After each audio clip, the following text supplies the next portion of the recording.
नमस्कार जय हिंद, वंदे मातरम दोस्तों। तो मैं और एक वीडियो लेकर आ चुका हूं जहां पर आपका पैसा होने वाला है डबल। एसएमई आईपीओ में देखो, जितना भी एसएमई आईपीओ आता है 100% एसएमई आईपीओ आता है, उसमें से हो जाता है 25 बेकार, यानी कि हो जाता है नेगेटिव में लिस्ट हो जाता है, ठीक है, डाउन पे लिस्ट होता है, या 5% का प्रॉफिट देता है, 10% का, और बाकी 25% तो ऐसे धरो जो 20 से 50% तक का प्रॉफिट देता है, ठीक है। और बाकी जो 50% बच गया ना, ये बाकी 50% में आपका पैसा डबल होता है या फिर डबल से भी ज़्यादा। तो ये जो एसजी लॉजिस्टिक है, ये जो आता है वो 50% के कैटेगरी में आता है, जिसमें आपका पैसा होने वाला है डबल। तो मैं आपको जीएम के बारे में भी चर्चा कर दूंगा। पहले हम लोग बात करते हैं कंपनी के बारे में। देखो, कंपनी का नाम है एसजे लॉजिस्टिक आईपीओ। अगर बात करिए ओपन कब हो रहा है, देखो ये ओपन हो रहा है 12 दिसंबर यानी कि 12 तारीख को, और एंड होगा 14 दिसंबर यानी कि 12 तारीख को ओपन होगा, 14 तारीख को ख़त्म हो जाएगा।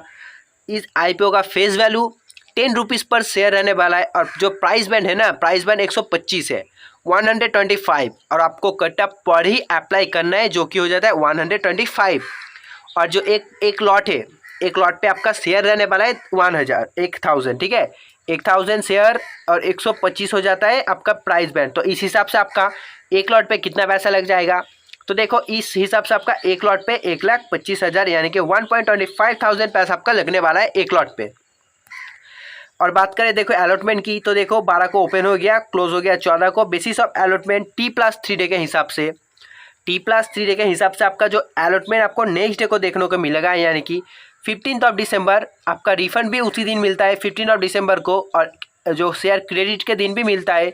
तो देखो 15 से 18 तक का आपका जो रिफंड रहेगा, और 18 को हो जाएगा शेयर क्रेडिट, और 19 दिसंबर यानी कि 19 तारीख को आपका एसजे लॉजिस्टिक होने वाला है लिस्ट, ठीक है।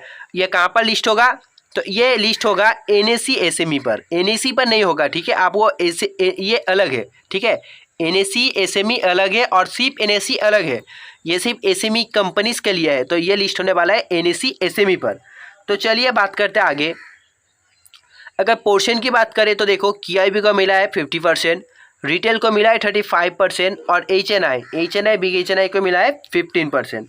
और जैसे कि मैंने आपको यहाँ पर बताया, देखो मैं आपको फिर से बता देता हूँ कि रिटेल मिनिमम एक लॉट अप्लाई करेगा, 1000 शेयर रहेगा, 1,25,000 लग जाएगा। और रिटेल मैक्सिमम भी एक लॉट ही अप्लाई करेंगे, 1000 शेयर रहेंगे, 1,25,000 हो गया ये भी। और एच एन आई में अगर आप अप्लाई करना चाहते हो तो आपका मिनिमम सबसे कम आपको 2 लॉट अप्लाई करना ही पड़ेगा। आप सबसे कम 2 लॉट अप्लाई करोगे, 2000 शेयर मिलेंगे, और 2.5 लाख रुपये आपको लग जाएगा एच एन आई में, ठीक है। तो बात कर लेते हैं अब आगे कंपनी के बारे में, कंपनी के जो फाइनेंशियल है उसके बारे में। देखो, अगर पहले हम लोग बात करें एसेट की, तो 2021 पे कंपनी का जो ये लैक्स पे है, ठीक है, ये लैक्स पे मैं आपको ये करोड़ पे बता रहा हूँ, तो आपका इजी हो जाएगा कैलकुलेट करने में, ठीक है। तो देखो 2021 पे कंपनी का एसेट था 500 करोड़, 2022 पे कंपनी का एसेट 500 करोड़ ही था, कुछ लाख इंक्रीज़ किया था। और अगले साल यानी कि 2023 पे कंपनी का जो एसेट हो गया 810 करोड़ हो गया, यानी कि ये 300 करोड़ तक इंक्रीज़ किया। देखो यानी कि 2022 से 2023 तक कंपनी ने बहुत ही अच्छा एसेट बनाया है। और ये देखो 2023 का 31 मार्च है, और ये 2023 का 30 सितंबर है, ठीक है। ये 6 मंथ का डिफरेंस में, और एक जो क्वार्टर फाइनल का दिया हुआ है। तो और जो 30 सितंबर को 2023 का ये हो जाए 1000 करोड़ का, ठीक है, बहुत ही एक अच्छा। और रेवेन्यू की बात करें तो आप लोग अब देखो, रेवेन्यू कंपनी का रेवेन्यू था 1240 करोड़, कब 2021 पे, 22 पे यह हो गया 1000 करोड़, और ये 2023 पे हो गया 1350 करोड़, बहुत ही अच्छा रेवेन्यू है। और 30 सितंबर को ये हो गया 1033 करोड़, ठीक है, कोई खराबी नहीं है रेवेन्यू में, क्योंकि ये जस्ट 6 मंथ का है, उस हिसाब से सही है। प्रॉफिट आफ्टर टैक्स 82 लाख था 21 पे, 22 पे हो गया 17 करोड़, और 23 पे हो गया 76 करोड़। और अभी की बात करें यानी कि 2023 को सितंबर की 30 सितंबर का, तो अभी तक ये 93 करोड़ है, ठीक है, 93 करोड़ हो गया है सिर्फ 6 महीने में इनका जो प्रॉफिट आफ्टर टैक्स। नेटवर्थ, तो नेटवर्थ इन्होंने 2021 का मेंशन नहीं किया है, 22 का भी मेंशन नहीं किया, सिर्फ 23 का मेंशन किया है। तो 23 में इनका जो था ना, ये 312 करोड़ का नेटवर्थ था, और 2023 का जो सितंबर यानी कि 6 महीने बाद 30 सितंबर को इनका 564 करोड़ का नेटवर्थ हो गया। कंपनी के पास रिजर्व मनी कितना था? तो कंपनी के पास रिजर्व मनी 116 करोड़ था। कब? 116 करोड़ था 2021 को। 134 करोड़ था कब? तो यह था 2022 को। और ये देखो जो 282 करोड़ ये 2023 के 31 मार्च को था, और जो 30 सितंबर को 457 करोड़ था। बोरोइंग की बात करें तो कंपनी का यहाँ पर 2021-22 का बोरोइंग मेंशन नहीं किया गया है, और 2023 पे इसका बोरोइंग था कितना? 335 करोड़। और ये जो बोरोइंग 2023 का 30 सितंबर का है वो हो जाता है 295 करोड़।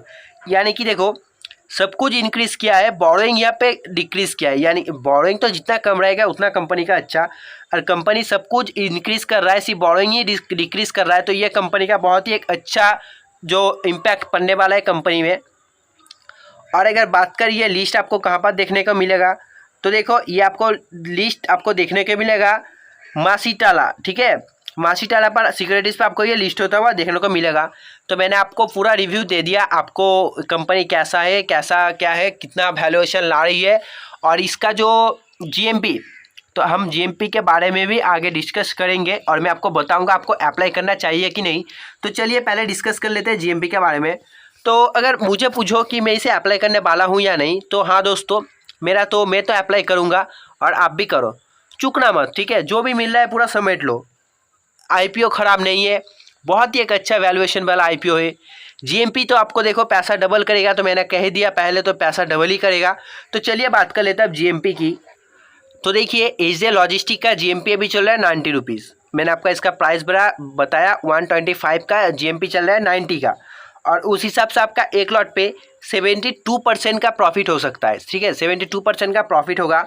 अभी तक तो ये आईपीओ आया ही नहीं है, ठीक है।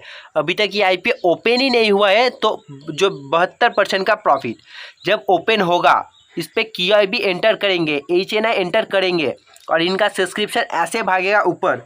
तो आप सोचो कि जीएमपी कैसे भागेगा। सब्सक्रिप्शन जब ऐसे भागेगा ना, तो जीएमपी भी ऐसे ही भागेगा।